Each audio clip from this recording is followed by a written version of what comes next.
विद्यार्थी मित्रांनो, मागच्या पिरियडला आपण credit card, debit card, ATM card यांचा अभ्यास केला. आजच्या पिरियडला आपल्याला ATM, ज्यालाच मराठीत स्वयंचलित टेलर यंत्र म्हणतात, त्याचा अभ्यास करायचा आहे.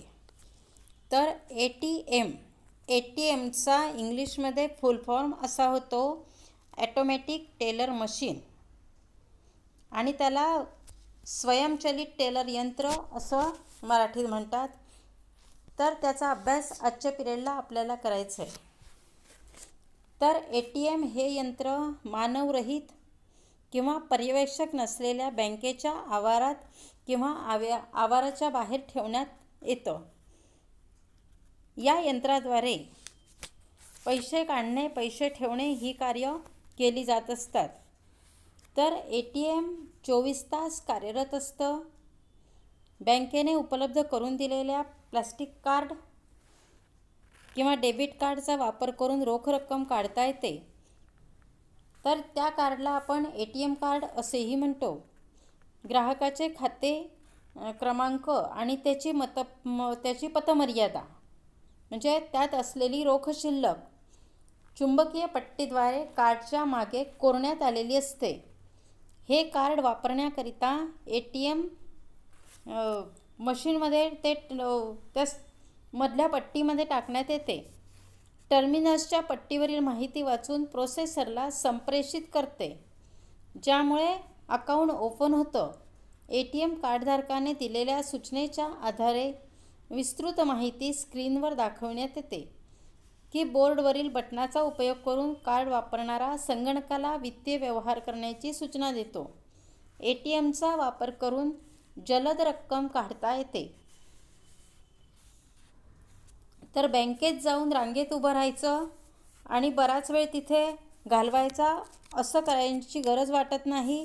काही थोड्या वेळातच आपल्याला ATMच्या सहाय्याने पैसे मिळू शकतात. फक्त त्यासाठी पिन क्रमांक आवश्यक असतो. बँकेने आपल्याला पिन दिलेला असतो. त्या पिनचा वापर करून आपण ATM मशीनमधून पैसे क्षणात काढू शकतो. त्याचप्रमाणे ATM मशीनमध्ये पैसे ठेवूसुद्धा शकतो. म्हणजे इतर खात्यांमध्ये जर आपल्याला हस्तांतर करायचे आहेत, कुणाच्या खात्यावर हस्तांतर करायचे आहे किंवा आपल्याच खात्यात हस्तांतर करायचे आहे किंवा एका बँकेतून दुसऱ्या बँकेच्या खात्यात हस्तांतर करायचे आहे, तरी ते आपल्याला पैसे ठेवता पण येतात. तर बँकेचा कोणताही ग्राहक ATM कार्ड बँकेतून घेऊ शकतो. फक्त सज्ञान असलेली, संयुक्त खातेदार असलेली व अशिक्षित व्यक्ती सोडून बँक आपल्या ग्राहकांना ATM कार्ड उपलब्ध करून देते. म्हणजेच कोणताही खातेदार ATM कार्ड आपल्या इच्छेनुसार घेऊ शकतो. फक्त जर व्यक्ती अज्ञान असेल, तसंच संयुक्त खातेदार असलेली व अशिक्षित असेल, तर अशी व्यक्ती सोडून बँक आपल्या ग्राहकांना ATM कार्ड उपलब्ध करून देत असते. सध्या प्रत्येक बँक आपल्या खातेदारांना ATM कार्ड खाते उघडतानाच सक्तीने ATM कार्ड देत असते. ATM कार्डचा वापर करून रक्कम काढण्यासाठी बँक आपल्या ग्राहकास एक सांकेतिक पिन क्रमांक देते, जो फक्त ग्राहकालाच माहीत असावा याची दक्षता बँक घेत असते. आणि त्यासाठी पिन क्रमांक बँक कधीही पोस्टाने पाठवत नाही.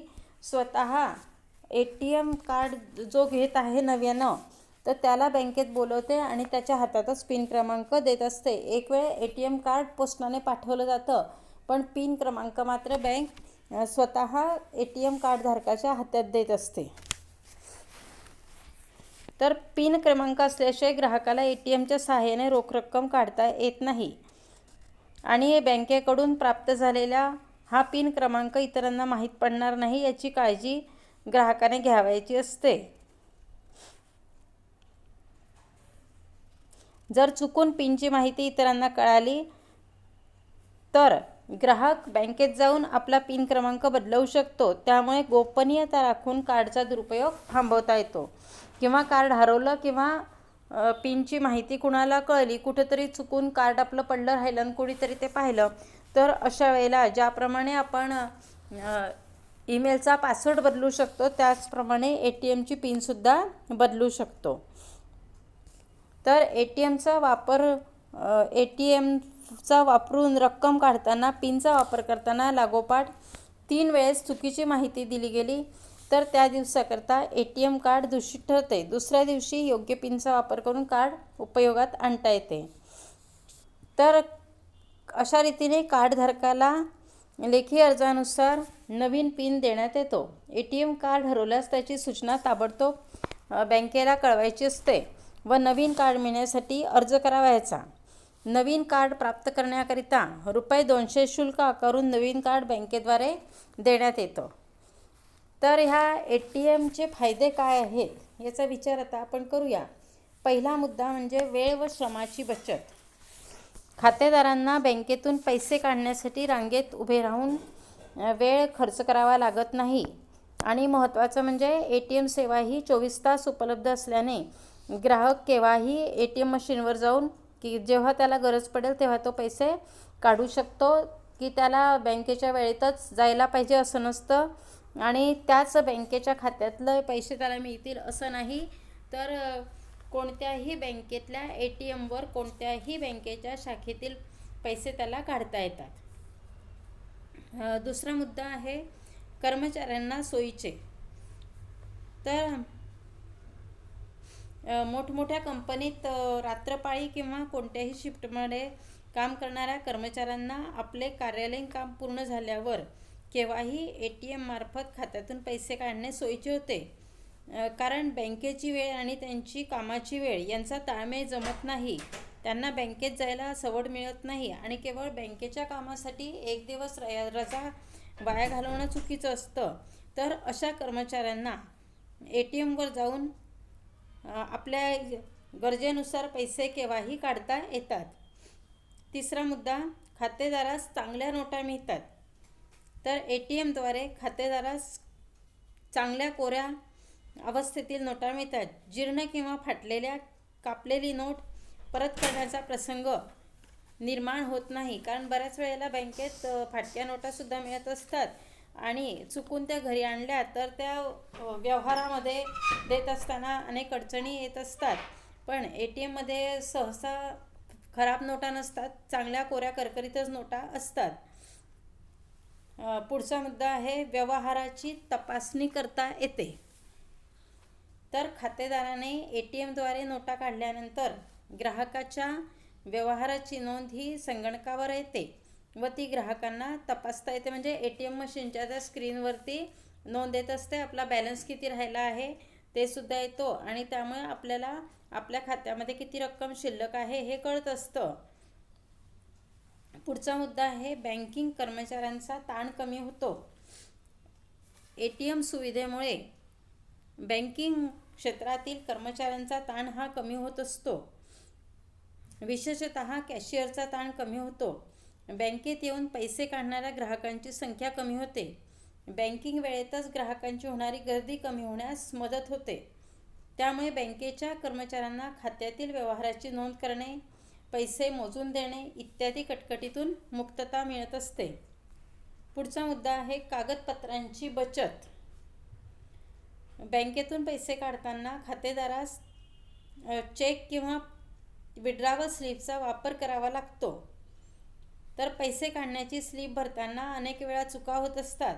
त्यामुळे वारंवार स्लिप रद्द केल्या जातात आणि लोक विचार करत नाही. 5-10 स्लिपसुद्धा उचलून ते घरी घेऊन जात असतात की पुढच्या वेळेला घरून भरून आणायची वेळ वाचतो. आणि शेवटी ह्या स्लिप घरात कुठेतरी पडलेल्या असतात. पुन्हा येताना बँकेतली स्लिप घेतली जाते. तर त्यामुळे बराच असा कागद हा वाया जात असतो. तर ATM कार्डमुळे ह्या कागदपत्रांची बचत होत असते. पुढचा मुद्दा आहे नोटा मोजण्याचा त्रास वाचतो. बँकेतून खातेदाराला नोटा देताना कर्मचाऱ्याला त्या मोजून द्याव्या लागतात. पण ATMमुळे त्या मोजून देण्याचा त्रास वाचतो. त्यामुळे कमी जास्त नोटा देण्याचा प्रसंगही निर्माण होत नाही. कारण काही वेळेला बँकिंग कर्मचाऱ्यांच्या हातून चुकून तसंही होऊन जातं. कधी मोजता आता ते मशीन आलेलं आहे तर ठीक आहे, पण अजूनसुद्धा छोट्या गावांमध्ये ज्या बँका आहेत तिथे नोट काउंटिंग मशीन नाही आहे आणि मग हाताने त्या नोटा मोजाव्या लागतात. आणि अशा वेळेला एखादी दुसरी नोटही जास्त गेली तर बँकिंग कर्मचाऱ्यांकडून ती नोट बँक वसूल करत असते. तर अशा रीतीने ATMमुळे नोटा मोजण्याचा त्यांचा त्रासही वाचतो. तर अशा रीतीने ATMचे हे अनेक फायदे आहेत, पण ATMचे काही तोटे पण आहेत. तर त्या तोट्यांचा विचार आता आपण करूया. त्यातील पहिला तोटा म्हणजे अशिक्षित ग्राहकाला गैरसोयीचे. तर बँकेचा नियम आहे की सुशिक्षित व्यक्तीलाच ATM कार्ड द्यायचं आणि अशिक्षित व्यक्तीला ATM कार्ड द्यायचं नाही. पण यामुळे काय होतं की बँकेतून जो अशिक्षित ग्राहक आहे त्याला ATM कार्ड दिलं जात नाही आणि त्यामुळे तो अशिक्षित ग्राहक या ATM कार्डचा लाभ घेऊ शकत नाही, कारण त्याची फसवणूक कुणी करू नये म्हणून बँक ही दक्षता बाळगत असते की साक्षर व्यक्तीलाच ATM कार्ड द्यावयाचं. दुसरा मुद्दा म्हणजे ATM मशीन बंद पडण्याचा धोका. तर अयोग्य हाताळणीमुळे किंवा खंडित वीज पुरवठ्यामुळे ATM मशीन हे वारंवार बंद पडण्याचा धोका असतो आणि त्यामुळे ग्राहकांना वेळेवर रोख रक्कम मिळणे अशक्य होते. काही वेळेला असंही होतं, खातेदाराने सर्व माहिती भरली की ऐन पैसे मिळायच्या आताच ATM मशीन बंद पडतं आणि मग त्याला बँकेमध्ये सारख्या फेऱ्या माराव्या लागतात की पैसे माझे जमा झाले का नाही झाले याचा मेसेज त्याला आला नसेल तर त्याला बँकेत वारंवार फेऱ्या माराव्या लागतात किंवा काही प्रसंगी त्याचे पैसे जाण्याची शक्यताही असते. तिसरा मुद्दा म्हणजे अपूर्ण सेवा. तर ग्राहक संख्येच्या तुलनेत ATM यंत्रांची संख्या मर्यादित असल्यास पैसे काढण्यासाठी ग्राहकाला रांगेत उभे राहावे लागते आणि त्यामुळे ग्राहकांचा वेळ हा वाया जातो. कारण आजही आपण अनेक ठिकाणी बघत असतो की ATM मशीन जरी असले तरी अनेक ATMमध्ये पैसे नसतात आणि म्हणून जेव्हा आपल्याला गरज पडते तेव्हा आपल्याला ह्या ATMवरून त्या ATMवर असं फिरावं लागतं आणि मग कुठेतरी एखाद्या ATMमध्ये पैसे असले तर तिथे फार मोठी रांग असते. त्या रांगेत आपल्याला उभं राहावं लागत असतं आणि त्यामुळे ते सुद्धा त्रासदायक काम होत असतं, वेळखाऊ काम होत असतं. पुढचा मुद्दा आहे ATM कार्ड गहाळ होण्याचा धोका. तर ATM कार्ड हरवण्याचा किंवा चोरीला जाण्याचा धोकासुद्धा फार मोठा असतो. तर ATM कार्ड सुरक्षित ठेवण्याची जबाबदारी ग्राहकाची असते. तर काही वेळेला असंही होतं की ATM मशीनवरती ग्राहक पैसे काढायला जातात आणि तिथे ATM विसरून जातात, पैसे घेतात आणि घरी चालले येतात. तर अशा रीतीने ATM कार्डसुद्धा चोरीला जाण्याची शक्यता असते किंवा ATMचा पिन जर कोणाला माहीत झाला तर त्या कार्डचा दुरुपयोग होऊन ग्राहकाचे नुकसान होत असते. तर आपण बघतो की अनेक लोकांना काही अशाच लोकांचे काही फोन येत असतात की बा तुमचं ATMची मुदत संपलेली आहे, तुम्ही बँकेत या, ते जमा करा आणि नवीन घ्या.